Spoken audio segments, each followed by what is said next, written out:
Let's just have a little listen to these birds.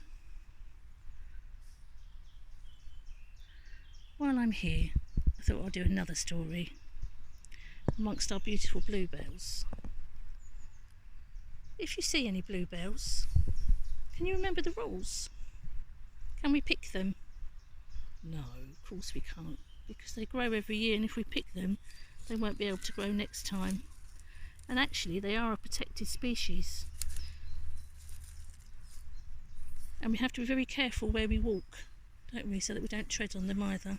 They take a long time to grow. They take a whole year, and they're only here for a few weeks, and then they go back to sleep. So we like to look after them. So I'm going to read you a story, another favourite by Julia Donaldson, called The Gruffalo's Child. Just look at this messy dog here. Look, she's just been in the stream. She's mucky, Lola. Very messy. But even she doesn't tread on the bluebells. She's very good. Right, so The Gruffalo's Child. And you can join in with this one. A lot of you know all the words to this one, don't you? The Gruffalo said that no Gruffalo should ever set foot in the deep dark wood. Why not? Why not? Because if you do, the big bad mouse will be after you. I met him once, said the Gruffalo. I met him a very long time ago. Look, they're in their cave. What does he look like? Tell us, Dad. Is he terribly big and terribly bad?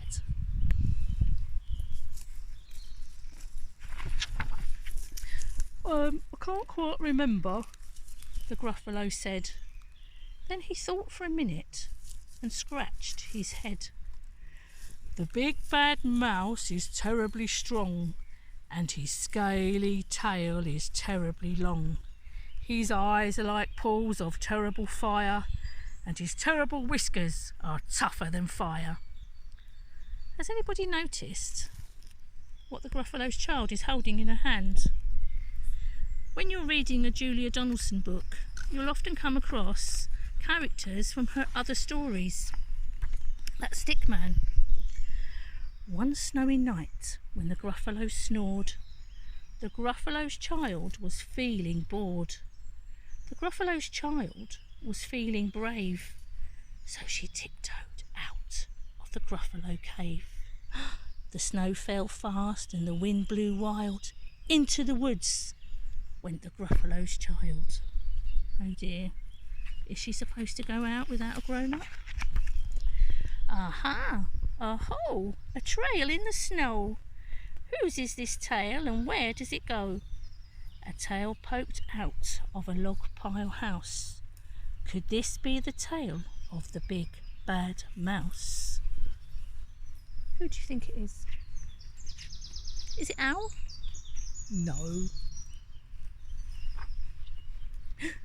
Out slid the creature. His eyes were small, and he didn't have whiskers. No, none at all. You're not the mouse.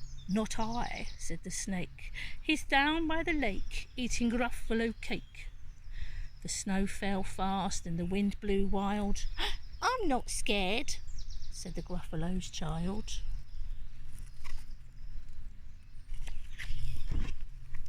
Aha, oh, marks in the snow. Whose are these claw marks and where do they go? Two eyes gleamed out of a treetop house. Could these be the eyes of the big bad mouse?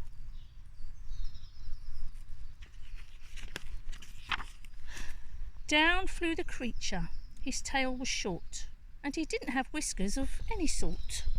You're not the mouse. True, not I. But he's somewhere nearby, eating Gruffalo pie. The snow fell fast and the wind blew wild. I'm not scared, said the Gruffalo's Child. Aha, oh, tracks in the snow. Whose is this track, and where does it go? Whiskers, at last, and an underground house.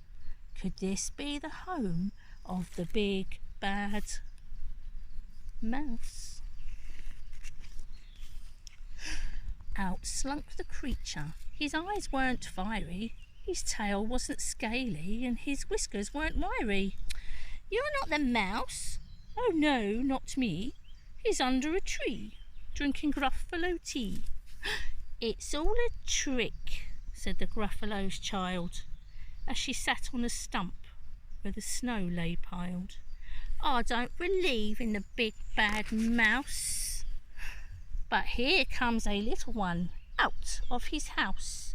Not big, not bad, but a mouse at least.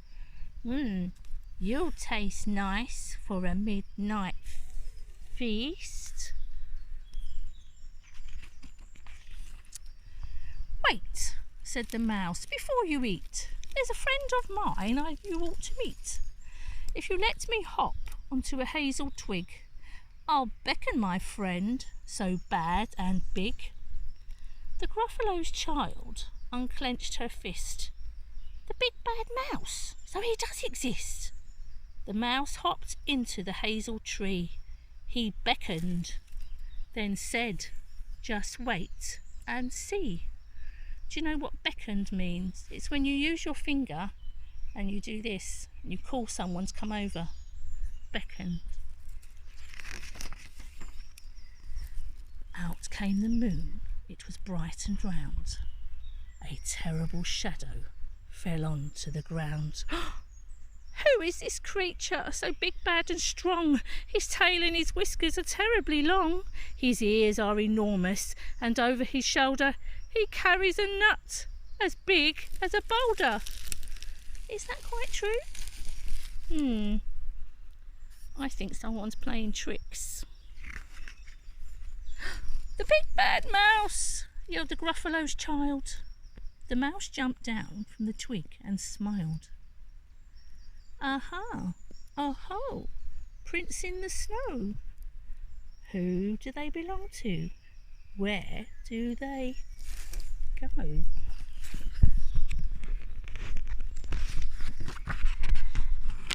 Sorry.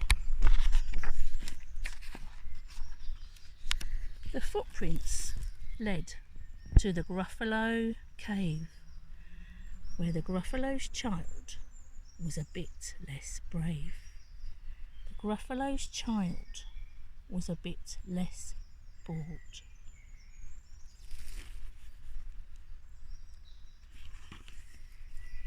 And the Gruffalo snored and snored and snored.